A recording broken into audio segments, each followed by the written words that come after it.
प्रवचन सार आचार्य कुंडलिनी स्वामी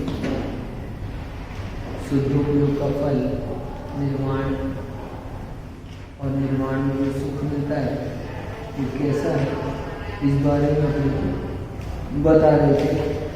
6 विशेषताएं अपन ने सुख की देखी थी। अद्भुत है यानी अतिशयवान है, आत्मोत्पन्न है, विषयातीत है, अनंत है, अनुपम है और अवच्छिन्न है। इस तरह से इन 6 बातें आपको बताई। कल थोड़ा रह गया था मेरा कुछ पॉइंट। हाँ,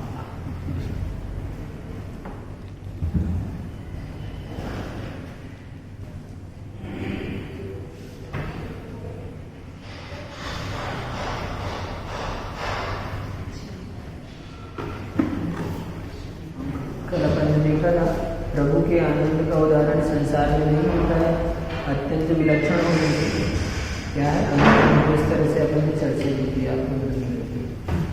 आप जब ये लखनऊ के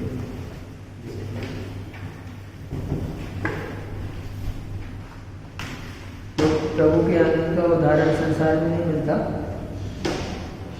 क्योंकि जो प्रभु नहीं उनके सुख में अत्यंत विलक्षण है। उनके सुख से यानी जो प्रभु नहीं है उनके पास जो सुख है और उनसे प्रभु का जो सुख है अत्यंत विलक्षण है। और अब अगले पॉइंट में कहते हैं प्रभु का आनंद कभी भी नष्ट ना होगा, क्योंकि प्रभु का आनंद स्वाभाविक है। और अच्छी बात, स्वभाव से दो हेतु दे दिए पॉइंट।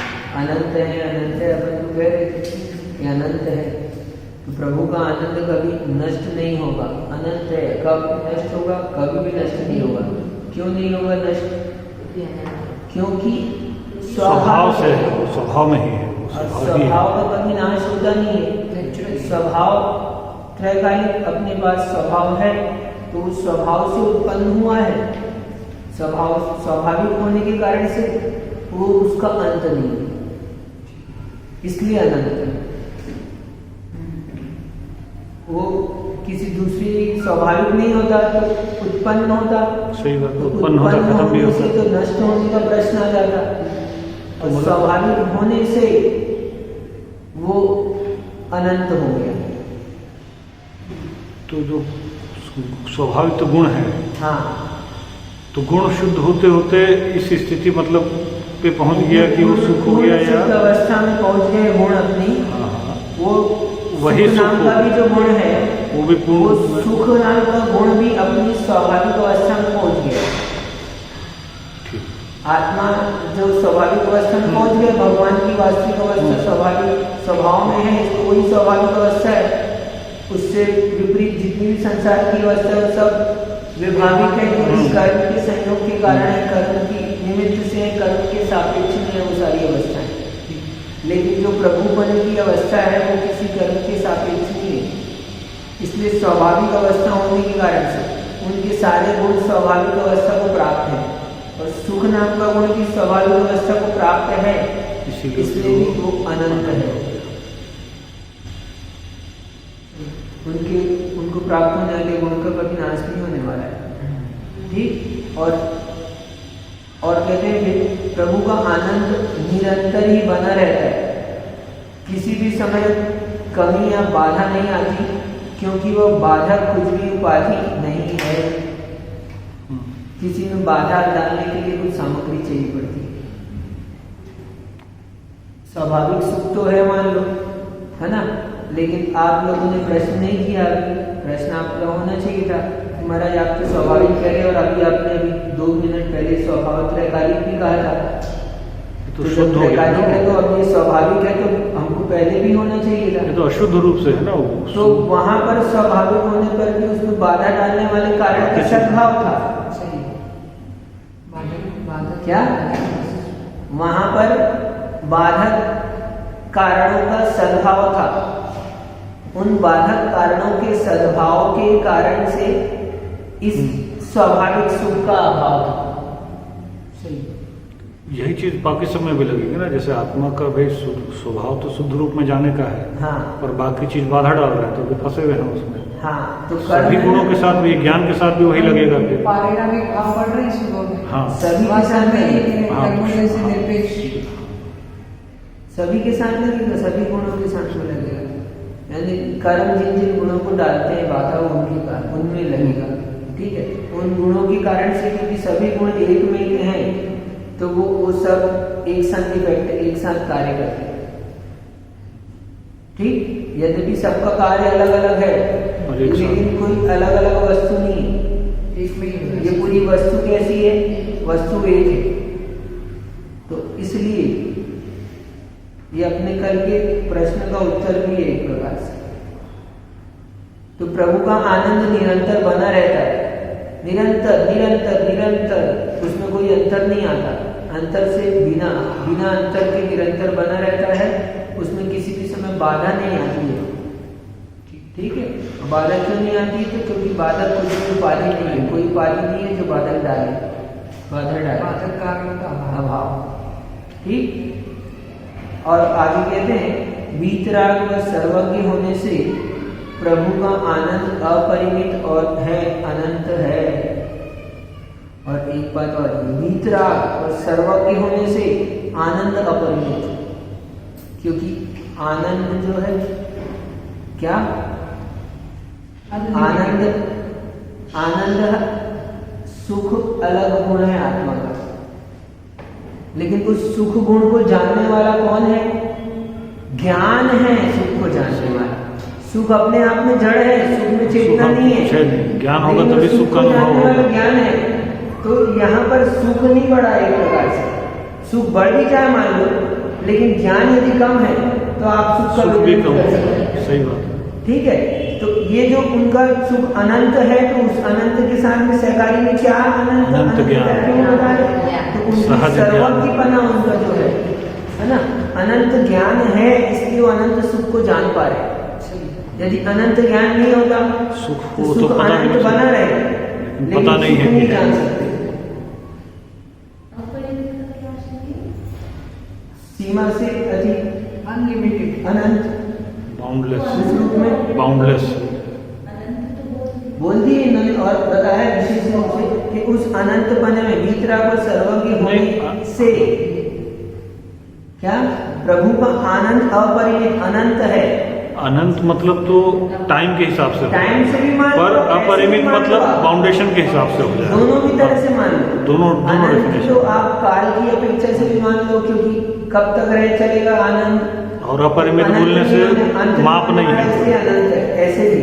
और एट दैट टाइम में आपको 10 किलो मिल रहा है, इनको 50 तोल नहीं सकते हैं, 100 किलो मिल रहा है, ये तो क्वांटिटी कितना बेस्ड मिल रहा है? बेस्ट हो गया।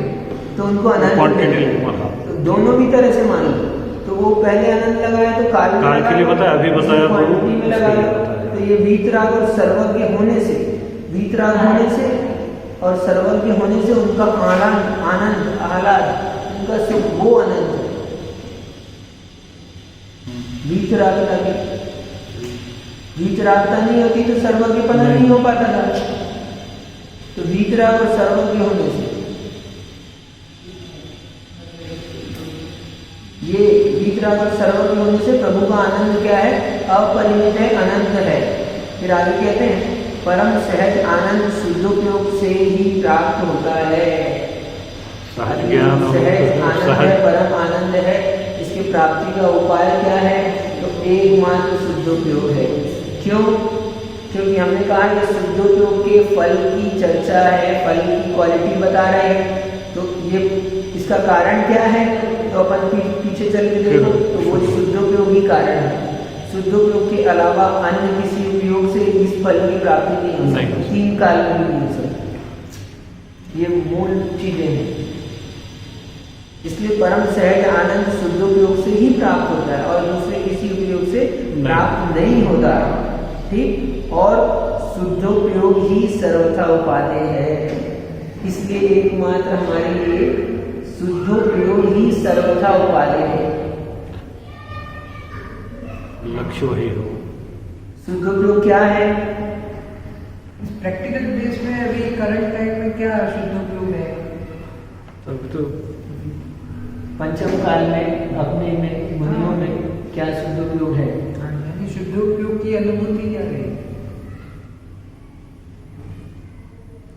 निराकुलता, निर्विकल्पता। क्या पर कितनी निराकुलता? कितनी निराकुलता आपके शुद्ध उपयोग के ऊपर निर्भर करती है। हाँ? सही ठीक है, क्योंकि 60 से अपन ने बोल दिया है, आचार्य भगवान ने यहाँ पर 3 जैसे स्वामी ने शुरू में बता दिया है कि शुद्ध उपयोग प्रारंभ किया है यहाँ पर, है ना? तो उसका फल पहले बता रहे, शुद्ध उपयोग क्या है इसको आगे चल के अभी बताने ही वाले जस्ट, है ना? ठीक, कि शुद्ध उपयोग किसको कहते हैं? क्योंकि अब शुद्ध उपयोग का फल बताया, फल पहले इसलिए बताया कि लालच जगह हो, उत्साह मिले, तुमको रुचि जगे, इतनी अच्छी चीज मिलने वाली है, इससे मिलती है, शुद्ध उपयोग से ही मिलती है, इसलिए आगे कह रहे शुद्ध उपयोग से ही मिलती है और किसी से नहीं मिलती है। अच्छा तो बताओ शुद्ध उपयोग क्या है? बताओ, वही करे अपन, है ना? इसलिए वही मात्र उपादेय है। एक शुद्ध उपयोगी सर्वथा उपादेय है, इसको किसी भी स्थिति में ये नहीं कह सकते, इसलिए कहते हैं शुभोपयोग सर्वथा उपादेय नहीं कहते, कथनचित उसमें कथनचित शब्द प्रयोग करते हैं और इसमें शुद्धोपयोग कथनचित उपादेय नहीं है। ऐसा नहीं होगा कि नीचे वाली भूमिका में है तो शुद्धोपयोग उपादेय नहीं है उसके लिए, नहीं, लेकिन फिर बेस्ड ऑन कंडीशनल चेंज करना पड़ेगा ना, नई दृष्टि से सर्वथा लगा दिया ना, सर्वथा इस बात का ही कथन नहीं, सर्वथा लगाया, लेकिन फिर भी ये निश्चय नहीं का कथन है ना, ये निश्चय नहीं का कथन है। क्यों निश्चय नहीं का कथन? क्यों निश्चय नहीं का कथन कह रहे हो आप इसको? शुद्धोपयोग का फल निर्वाण बताया, हाँ। 7वें से 12वें में शुद्धोपयोग बताया, हाँ ठीक है, हाँ, चल तो वही रहा है, 12वें तक भी व्यवहार ही चल रहा है पूरा। आपने निश्चय नहीं तो कथन क्यों कहा, ये पूछना चाहता हूँ मैं। क्यों कहा? हाँ, ये आप बताओ, आपने कहा तो बताओ, बताना पड़ेगा। ये इसलिए कहा कि मुनि का जीवन जैसे 24 घंटे यानी स्वसापेक्ष नहीं रहेगा, ज्ञानात्मक रूप नहीं रहेगा, व्यवहारात्मक भी रहेगा। हाँ, तो निश्चय चारित्र भी रहेगा। निश्चय की क्या बात है इसमें? निश्चय ने सेल्फ टू सेल्फ की बात कर रहा हूँ। निश्चय ने एक निश्चय हो गया, एक निश्चय नहीं हो, तो यहाँ मैं यही पूछ रहा हूँ कि सर्वथा उपादेय जो बना हुआ है, क्योंकि किसी के लिए भी ऐसा नहीं है कि ये छोड़ने लायक, क्या ये ऐसी चीज है कि कोई छोड़ दे, मतलब दिमाग में हमेशा वही रहेगा। हाँ बोलिए, हाँ, वो वही करना है, तो वो सभी के लिए उपादेय है, हमारे लिए भी है, मुनियों के लिए भी है, वो ऐसा नहीं है, और किसी काल में उपादेय नहीं हो ऐसा नहीं है, इसलिए इसको सर्वथा उपादेय कहते हैं। अब ये अलग बात है कि वो नीचे है तो उसको तो ये पता ही नहीं चलेगा, लेकिन उसके लिए भी ऐसा तो नहीं है कि काम का नहीं है ना, काम का तो है ना। मतलब आप ये कह रहे थे कि व्यवहार की दृष्टि से ये अभी जैसे संभव नहीं है, तो उस केस में निश्चय संभव कभी भी हो जाए ना हो, उससे मतलब संभव का विषय नहीं है। नहीं तो फिर निश्चय से कथन विवक्षा, निश्चय की विवक्षा की अपेक्षा ये कथन है क्या? ये मात्र निश्चय नहीं, फिर तो सभी की विवक्षा से, हम तो यहाँ आपको दिखा रहे हैं ना, कितना बड़ा सभी जगह से सर्वथा हो गया, ठीक क्या, यानी वहां पर कथनचित में अपन जब कहते हैं कि शुद्धोपयोग शुभोपयोग कथनचित उपादेय है, तो उसमें अपने दिमाग में कि उसके हेपना भी है। वो कब हे पना है जब अपने यहाँ ये दृष्टि में तो हे हो जाए, कह दिए यानी उसका प्रतिपक्ष खड़ा कर दो आप उसको। जहाँ पर अपन ने कथनचित उपादेय कहा तो वहाँ पे कथनचित हे भी हुआ, तब ये हुआ सही पूरा। यहाँ पे कभी भी हे नहीं हो सकता, और यहाँ पर किसी भी स्थिति में हे नहीं है, इसलिए हुआ इसमें सर्वथा। तो शुभोपयोग तो कथनचित उपादेय हे भी है ना, हे भी है, बता दिए थोड़ा सा, अभी हल्का सा टच किया, अभी तो पूरा इसी को बताने वाले। अभी शुद्धोपयोग को चालू करके फिर शुभोपयोग और अशुभोपयोग दोनों भी बताएंगे। यानी ये कह रहा है कि आपको निराकुलता पे अधिक पुरुषार्थ करना चाहिए शब्दों में। हाँ, वो बाद में कहेंगे, अभी तो खाली बता दिया है। सर्वथा उपाधि हाँ, मतलब हमेशा अपना ध्यान यही जाए। मतलब यही है कि आप भी क्या कहीं पे भी हो आपका ध्यान वही होना चाहिए। आपको अपने स्वभाव का लक्ष्य रखना है, ये कहने का मतलब है। ठीक है, स्वभाव का लक्ष्य रखोगे तो निराकुलता प्राप्त होगी। राग और छूट से स्वभाव का लक्ष्य ही तुम्हारा उपादेय बना, इसी वही शुद्ध उपयोग, इसलिए उपादेय बना।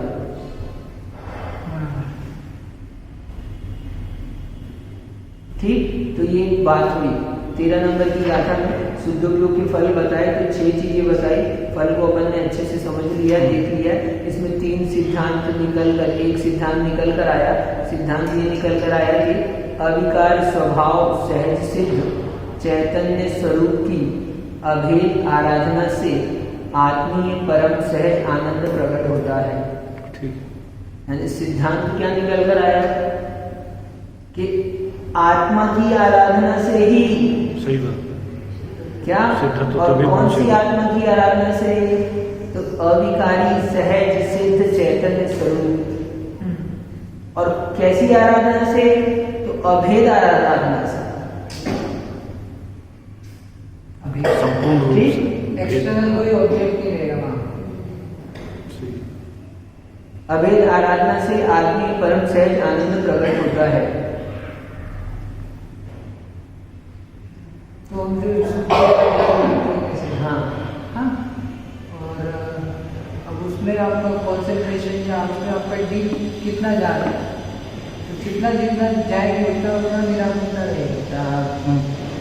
वो ध्यान के प्रकरण में, वो ध्यान के माध्यम में साधन शुद्ध के अक्षर जो है ना, वो शुक्ल ध्यान में भी वो आपके मंत्रों का ध्यान होता है।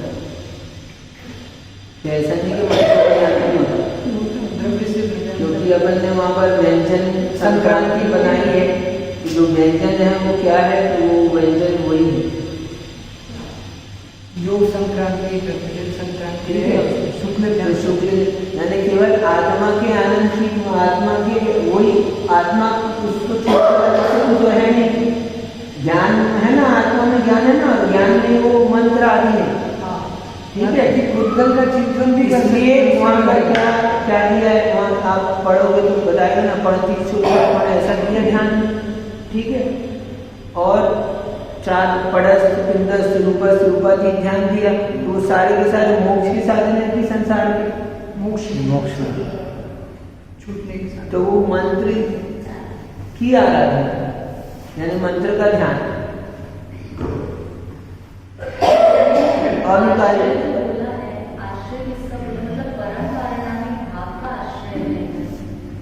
हाँ, अविकारी स्वभाव सहज सिद्ध चैतन्य स्वरूप का आश्रय। तो वो परवस्तु में भी हो सकती है, अगर उसका उस स्वरूप को अपन जान रहे हैं तो उन वस्तु के होने से, आत्मा को नहीं, हाँ, यानी केवल आत्मा के ध्यान मात्र से शुक्ल ध्यान, मतलब शुक्ल ध्यान आश्रय तो ठीक का ही रहेगा। हाँ, ये समझना। शुक्ल ध्यान प्रारंभ हुआ है ना, पृथकत्व वितर्क शुक्ल ध्यान की चर्चा में हम ये कह रहे हैं, आपको संक्रांति की बात कह रहे हैं। ठीक है, अर्थ व्यंजन योग की संक्रांति है, द्रव्य से द्रव्यांतर, गुण से योग संक्रांति हो गई, व्यंजन संक्रांति हो गया, द्रव्य से द्रव्यांतर हो गया। तो शुक्ल ध्यान, तो शुक्ल ध्यान में ऐसा नहीं कि आत्मा का ही चिंतन, पर वो चला जाएगा आगे चल के आत्मा में, इसका निषेध नहीं कर रहे हैं। लेकिन लोग समझे कि सात्विक गुण स्थान में भी आत्मा का ही ध्यान है शुद्धोपयोगी के, इसलिए हम ये बात को कह रहे हैं। नहीं, ऐसा नहीं है। शुक्ल ध्यान में भी यहाँ पर दूसरा ध्यान इसलिए बता रहे हैं, उद्गल का ध्यान आचार्य भगवान ने तो मतलब देखो ना, भगवान ये समय क्या के बारे में स्थान में शुक्ल ध्यान बस जो कर रहे हैं, बस उद्गल पे भी चिंतन चल रहा है उनका, उस समय उनका ज्ञान का ये वो भी बन सकता है। कुछ भी हो सकता है, लेकिन वो आगे चलकर वहाँ पर परम शुद्ध रूप में आत्मा आत्मा और फिर वहाँ से निर्वाण बढ़ता हुआ क्रम है में ना? शुद्ध हो जाएगा, शुद्ध हो गया तो फिर स्व में ही हो जाएगा 100% शुद्ध रूप में तब होगा। मतलब जो नीचे भी योग की संक्रांति हो रही है शुद्धोपयोग के काल में, जो योग की संक्रांति हो रही है वो भी आगे जाकर के स्थिर हो जाएगी मात्र आत्मा के, मतलब आत्मा। अब यहाँ योग की संक्रांति से क्या बता रहे हैं? यहाँ से मन योग से हटके वचन योग में आ रहा है, वचन योग से हटके कार्य योग में आ रहा है, ठीक है? तो तीनों योग में आ रहा है, ये यहाँ पर योग की संक्रांति का मतलब है। इस योग की संक्रांति से उसके ज्ञान में मत नहीं है, फिर वो जाके आगे चलते हैं त्रय योग, काय योग, योगानाम, ये सुन दिया। पहले 3 में से कोई एक योग होता है, फिर उसमें से मात्र लास्ट में काय योग मात्र रह जाता है, ठीक है? और फिर काय योग से फिर अयोगी हो जाता है। तो त्रय योग वहाँ तो तीनों योगों से होता है। मतलब तो राग द्वेष से या बंध से रिलेशन नहीं है। ठीक है, आप बता रहे थे कुछ आचार्य। राग द्वेष बंध। तब दो जने बोल रहे थे तो मैं दो जने नहीं सुन पाया। नहीं सुन रहा था। एक जगह एक जो योग की संक्रांति बोला जा रहा है, राग द्वेष के बंध से रिलेटेड योग की संक्रांति भी, जैसे जहाँ भी संक्रांति हो जाता है तो उधर ऐसा लगता है हाँ वो बंद हो रहा होगा इसीलिए उधर। हाँ, नहीं तो वहाँ बंद से संक्रांति का रिलेशन नहीं है, ठीक है ना? वहाँ तो वो उसके निमित्त से परिस्पंदन बता रहे हैं, मन के निमित्त से परिस्पंदन बता रहे हैं। तो वहाँ पर मन का भी अभाव हो जाएगा, वचन का भी अभाव हो जाएगा, तो अंतिम में काय योग मात्र रहेगा, तो उस काय योग से परिस्पंदन हो जाएगा। अंत में काय योग मात्र का है, उसके बाद में जाकर फिर अयोगी होगी, ठीक है? तो अपन 8वें स्थान में शुद्धोपयोग में यानी शुक्ल ध्यान में ये ना समझ ले कि आत्मा में ध्यान शुक्ल ध्यान होता है, और जब आत्मा का छोड़ तो जाने तो 8वां तो अभी होता ही नहीं, कि शुक्ल ध्यान की तो बात ही नहीं है। तो अब 7वें में तो ये ना समझे कि शुद्धोपयोग मात्र आत्मा के ध्यान से शुद्धोपयोग होता है। सबके ध्यान से 6 द्रव्य आ सकते हैं, ठीक है?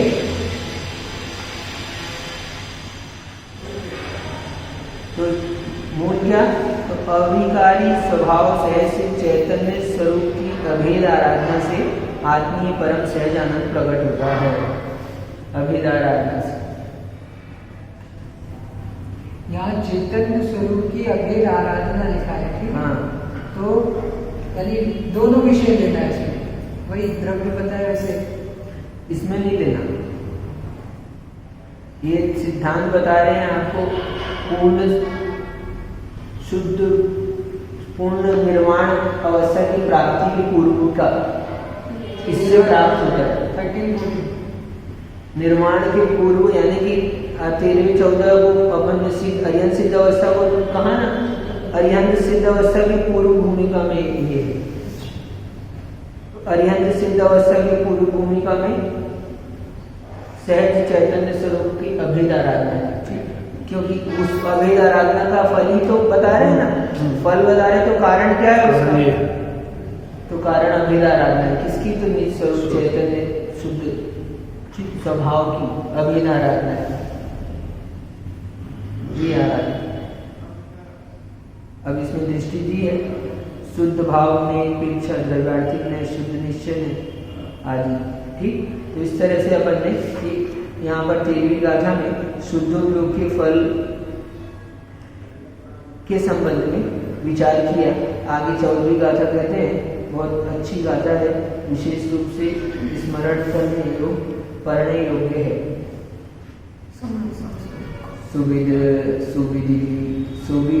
सुविदित पयत सुतो संजम तव संजुदो विदग्ध रागो समणो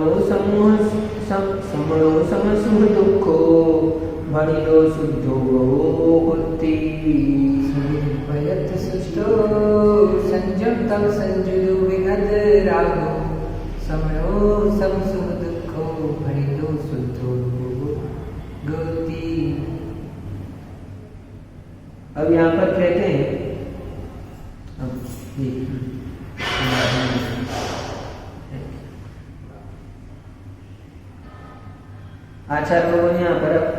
शुद्धोपयोग रूप परिणत आत्मा के स्वरूप को कहते हैं। यानी शुद्धोपयोग क्या है? शुद्धोपयोग बता रहे हैं, इसका मतलब शुद्धोपयोग परिणत आत्मा का स्वरूप बता रहे हैं। क्योंकि हम पहले कह आए हैं परिणमधि जीर्ण दवम तप कालम तमेति परिणतम, तो शुद्ध उपयोग से परिणत आत्मा स्वयं ही शुद्ध है उस समय में। ठीक, जो परिणति है वो कोई आत्मा को छोड़कर नहीं है, वो परिणति ही आत्मा है। तत्रूप है। अभी इसमें जो शुरू में 2-3 गाथा, इसमें हमने 1-2 गाथा पढ़ी थी, वो विशेष पढ़ने लायक है।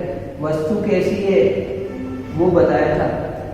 तो आया इसमें नथि बिना परिणामम, परिणाम के बिना कोई द्रव्य नहीं होता, अर्थ नहीं होता, और अर्थ बिना परिणाम के नहीं होता। तो जो परिणाम है वो पूरा का पूरा उस समय वो द्रव्य पूरा उतना ही है। तो इसलिए यहाँ पर कह रहे हैं कि शुद्धोपयोग परिणत स्वरूप आत्मा का स्वरूप, यानी शुद्धोपयोग बताने वाले शुद्धोपयोग अधिकार तो शुद्धोपयोग परिणत आत्मा का स्वरूप है।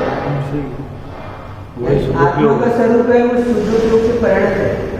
शुद्धोपयोग बता रहे हो या शुद्धोपयोग परिणत आत्मा बता रहे हो, एक ही चीज। शुद्धोपयोग तो परिणाम मात्र है, ठीक है, लेकिन आत्मा ही उसको पूरा परिणत आत्मा ही वो है।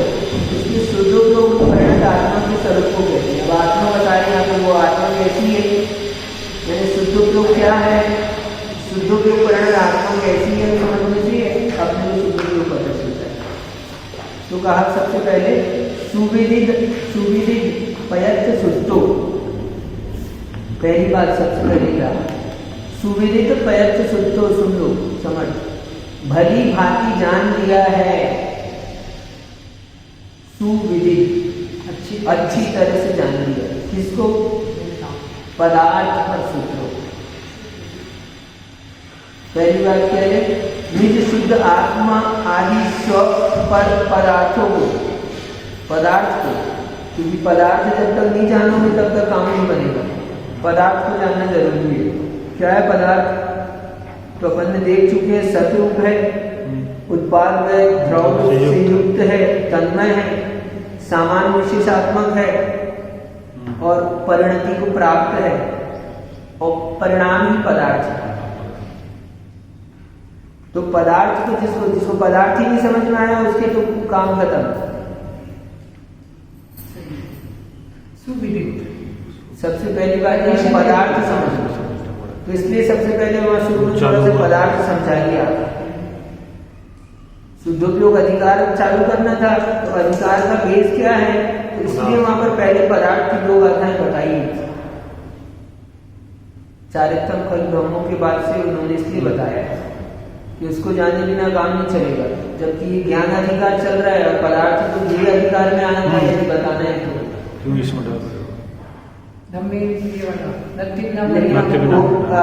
शुद्धोपयोग का आधार क्या है? पदार्थ। इसलिए पदार्थ को थोड़ा पहले बता दिया, अब विस्तार से आगे बताएंगे चले। ठीक, अपना पदार्थ पढ़ने का बहुत फायदा हुआ है। तो सुविदित पदार्थ, सुविदित पयत्त शुद्धो, भली भांति अच्छी तरह से विदित कर लिया। एक बार में नहीं होगा, इसलिए अच्छी तरह से करो। कई बार बार बार उसको समझते हैं तो और अपने को समझ में आता है अच्छे से। 1-2 बार में अपने पढ़ लिया, जान लिया, हो गया, उससे नहीं समझ में आया।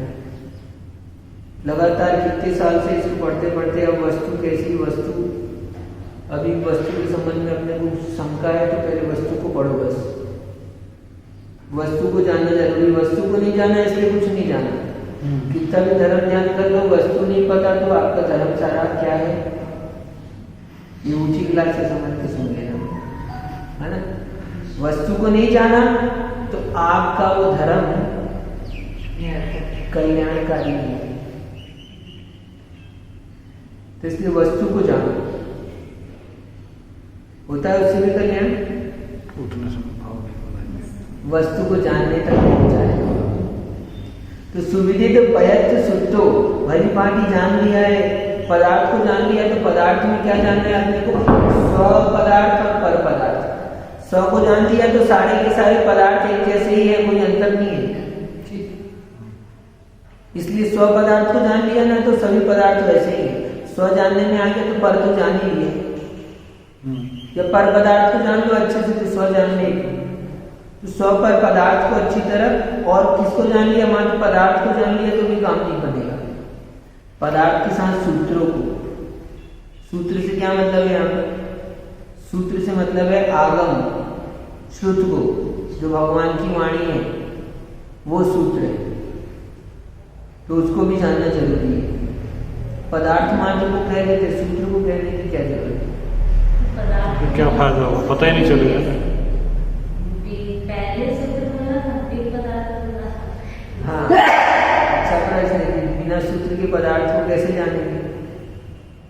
तो पदार्थ को जानना तो अलग बात है, ठीक है, पदार्थ को आपने सूत्रों को जाना है।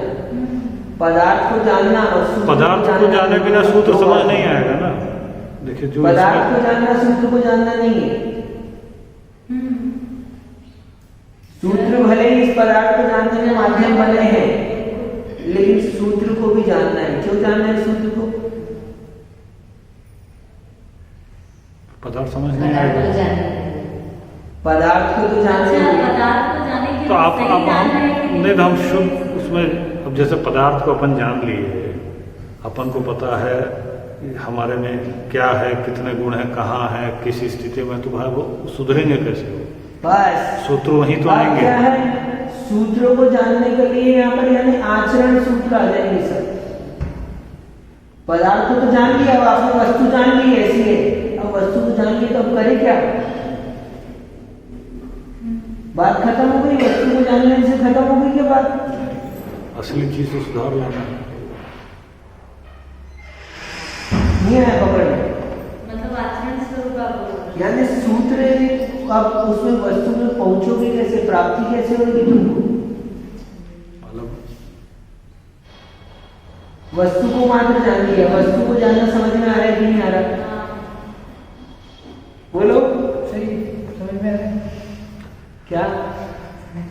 अब सूत्र से ही पता चला ना अपन। जो आपने बताया कि जैसे वचनात्मक और क्या लिखा? ज्ञानात्मक लिखा, ठीक है, अभी हमने विस्तार नहीं किया है, चिंता नहीं आप ठीक है, अभी अपन इसमें ठीक है, विस्तार आएगा। इसी से। अभी पहले नहीं ही बात हमारा प्रश्न था सूत्रों को क्या जानना? हमने वो किया पर हाँ वही तो बोल रहा हूँ, सूत्रों को क्यों जानना कि परार्थ से स्वार्थ का प्रकट होगा, ठीक है, द्रव्य शुद्ध से भाव शुद्ध प्रकट होगा, वही शुद्ध हमारा आगे जो ज्ञान है मति और बीज उसको उत्तरोत्तर बढ़ाने में सहायक। ऐसा भी तो कर सकते हैं, हमारा आगे सूत्र ही तीर्थ हम है। इसमें सब बताएंगे आगे, अपन टेंशन नहीं लेते। ये मैंने भावार्थ समझा है, ठीक है। तो अभी सुविधा पदार्थ पयर्थ सुत्तो, तो सबसे पहले कहा कि अच्छी तरह से जान लिया, बहुत अच्छी बात है, बहुत अच्छे से समझो, याद कर लिया, तो भली भांति चीज जान लो। किसको जान लो? पहला नंबर पदार्थ को जान लो, सूत्रों को जान लो, ठीक है। पदार्थ और सूत्रों को जिसने जान लिया, को जिसने संयम तब संयुक्त हो, और कैसा है वो जान लिया है, तो वो व्यक्ति जो संयम से युक्त है और तप से युक्त है। संयम से भी युक्त होना चाहिए और तप से युक्त होना चाहिए। शुद्धोपयोग के स्वरूप की चर्चा है। किसको शुद्धोपयोग होगा? अधिकारी को पहले ही बता दिए यहाँ पर। एलिजिबल कौन है? एलिजिबिलिटी क्राइटेरिया कैसा है? तो जिन्होंने पदार्थ और सूत्रों को जान लिया है और जो संयम से युक्त है और तप से युक्त है। संयम और तप से अयुक्त को कभी भी काम नहीं होगा। तो संयम और तप से युक्त है, और कैसा है? और अभी रुको, राग रहित है। राग रहित कह दिया, चलो राग नहीं है, फिर भी इतना ही नहीं, अभी और कह रहे हैं सम सुख दुखो, समान है सुख दुख जिसको, साता साता वेदनी के उदय से जिसको सुख दुख का वेदन नहीं है, अर्थात समान भाव है। ठीक है। ऐसा समणो, समणो कह दिया, ऐसा समणो, ऐसे श्रमण, श्रमण यानी जो श्रम करते हैं, श्रम, ये लोग मेहनत कर रहे हैं, देखो टेंट लगा रहे हैं, लगा रहे, श्रम कर रहे हैं, हाँ इससे श्रम तो कर रहे हैं। श्रमिक हो गए। वो भी तो श्रमिक, हम भी श्रमिक। हमारा जो श्रम करे टेंशन अलग है। श्रमिक, जो श्रम करे सो श्रमण। हमारा ध्येय अलग है, बस और कुछ नहीं। ये श्रमण है, क्यों श्रमण है? ये आत्मनुष्ठान निष्ठा से आत्मा में स्थित होने का श्रम कर रहे हैं। श्रम वो भी कर रहे हैं, हम भी कर रहे हैं। श्रम कौन सा श्रम है हमारा? हाँ, आत्मा में स्थित होने का श्रम। इसलिए श्रमण यानी मुनि वो शुद्धोपयोगी कहा गया है। ये एलिजिबिलिटी नहीं हुआ हाँ? एलिजिबिलिटी नहीं हुआ, ये हो गया तब आ रहा है। ये एलिजिबिलिटी होनी चाहिए आपकी, तब जाके नहीं, या तो ऐसे बोले जब ये हो जाएगा तब ये क्वालिटीज होंगी। अब कौन है? ये बात है, एलिजिबिलिटी नहीं है। हाँ, वो उसका स्वरूप हो गया, ठीक है, योग्यता नहीं बता रहे। कैसा है वो, उसकी क्या क्वालिटी है वो। स्वरूप यानी शुद्धोपयोगी का स्वरूप। कौन शुद्धोपयोगी है? वो बता रहे हैं। उस शुद्धोपयोगी ठीक। में क्या है वो, ठीक है। आम का स्वरूप कैसा है भाई? तो आम जान रहे ना, ऐसे शुद्धोपयोग। हाँ। शुद्धोपयोग का स्वरूप कैसा है? वो शुद्धोपयोगी का स्वरूप कैसा है? तो ये स्वरूप है। तो अच्छी तरह से जान लिया है पदार्थ को, सूत्र को, संयम से युक्त है, तब से युक्त और है। तब से युक्त है, जिसका राग नष्ट हो गया है और सब सुख दुख में साम भाव जिसको प्राप्त हो गया। ऐसा जो श्रवण है वो शुद्धोपयोगी है।